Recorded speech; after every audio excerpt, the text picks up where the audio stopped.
I dreamed a dream in time gone by, when hope was high and life worth living. I dreamed that hope would never die.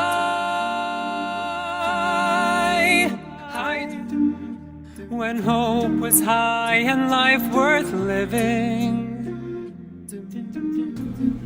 I dreamed that hope would The American never poet die. Langston Hughes said, "Hold fast to dreams, for when dreams go, life is a barren field, frozen with snow."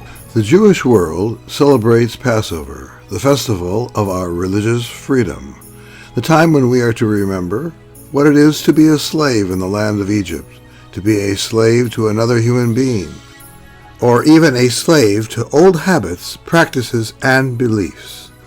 As we begin our holiday with Seder night, we will read, "Each person in every generation must regard themselves as having been personally freed from Egyptian slavery." To understand what this means, we have to understand the word Egypt, not as a place on the map, rather as a place in our human experience. The word Egypt in Hebrew is from three words that mean from narrow places. As such, Seder night is all about experiencing freedom from the narrow places of our lives, be they physical, psychological, or most likely a combination of both. Seder night is all about the dreams of our lives. And I was young and unafraid, and dreams were made and used and wasted. There was no ransom to be paid, no song unsung, no wine untasted. Seder night and Passover itself reminds us that the recapturing of dreams, or the release from narrow places, cannot be accomplished alone. It often takes the help of others, often one sensitive enough to know what it's like to be in narrow places, or who has in one form or another been there. Passover and Seder, with the reminder, "Once you were slaves," reminds us that the ones to help need be us. Though the story I'm about to tell may be about my life, this is a story like that of the story of the Exodus from Egypt, of lost dreams in narrow places, that belongs to all of us. I grew up in northern Minnesota, along the shores of Lake Superior. For almost one half of the year, our world was often a barren field frozen with snow. Winter sports became our way of life. Often we put on our ice skates at home, skate down the snow-covered streets to the neighborhood flooded ice rink, or we would travel a few miles to the edge of town for a day of downhill skiing. When I put on my first pair of skis, they were narrow, carved slats, at least 6 feet long, attached by cables to soft leather boots. We rode up the hill holding on to a heavy rope tow, which, with temperatures warming up to maybe 0 degrees, we felt lucky to be out and on our way to the 1 or 2 groomed slopes that made up our local ski area. When I was rabbi in Philadelphia, I began sharing my love for skiing with my boys. As each reached the age of 5 or 6, I began teaching them to ski. When the weather report was for snow and the schools were closed, I closed the temple, loaded the boys in the family station wagon, and off we went to Jack Frost's ski area in the Poconos. Days pass and the years go by. Moving to Florida meant that our youngest Mark would have to wait until he was age 12 to learn to ski, and we could afford to take the family out west to ski areas in Colorado or later Utah.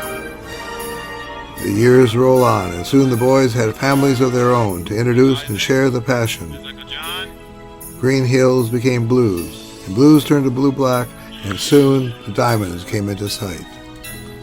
In between, there were always trails through the woods. And there's your black diamond right there, Isaac. Can you handle it? Yeah. All right, you want to push out? We got to go down this. You ready for it? Let's see you do some more. Wait, let me go on the bottom. Hold on, Isaac. I want to get some. It's me skiing. Not very well.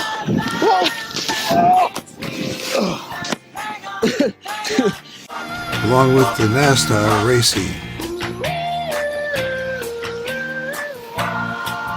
Here he comes, down the race course. Emily, you ready to do double diamond?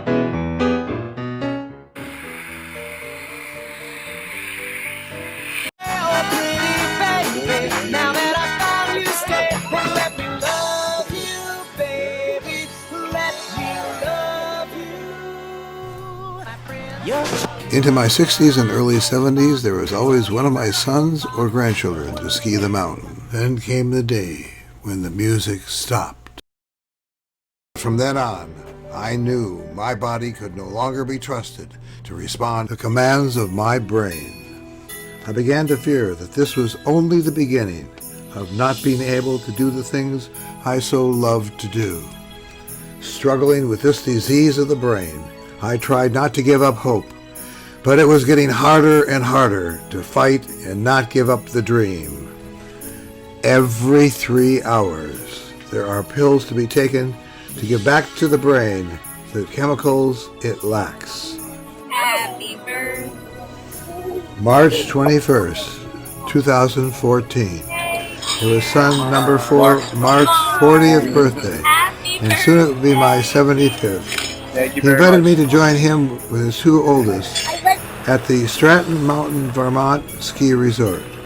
I came along for the birthday party celebration to take pictures of his children learning to ski and maybe, just maybe, try on a pair of skis myself for old time's sake. It was clear to me that Parkinson's disease was progressing. Yesterday's dreams were becoming just that, the province of yesterday.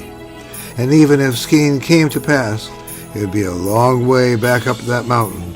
And at my age, how many more years would there be for skiing?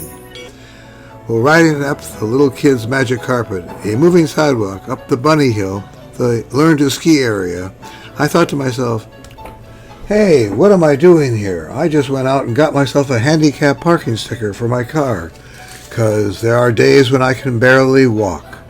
And here I am to try to ski? Am I crazy? Or is this the new definition of chutzpah? What happened next was something short of a miracle.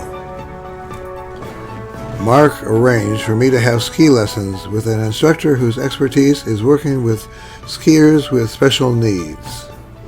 A young skier with cerebral palsy. She had been awarded a gold and bronze medal for the Paralympics London 2012. A blind skier and a skier with autism. The name tag on his red ski instructor's jacket said Rob Willis, and then just 3 words: be the dream. The dream. Are you skiing? I'm skiing, I made it. I'm skiing, I made it. Rob then told me about his personal encounter with brain disease. His daughter Shapley Bridges, a child who died of a very rare neurological disease at age 6. Then he said, we do have a small world where you do find persons that touch your heart and soul. Thank you, Merle. To which I responded,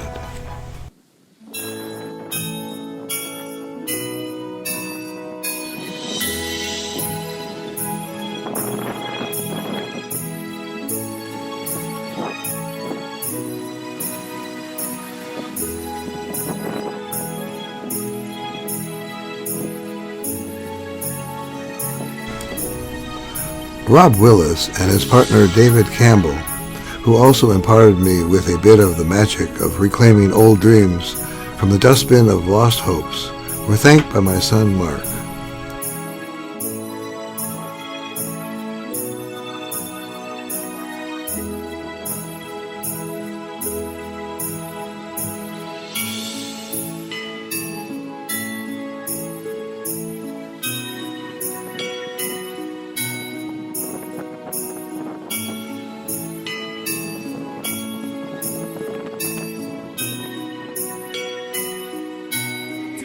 hear the people sing? Say, do you hear the distant drums? It is the future that we bring when tomorrow comes.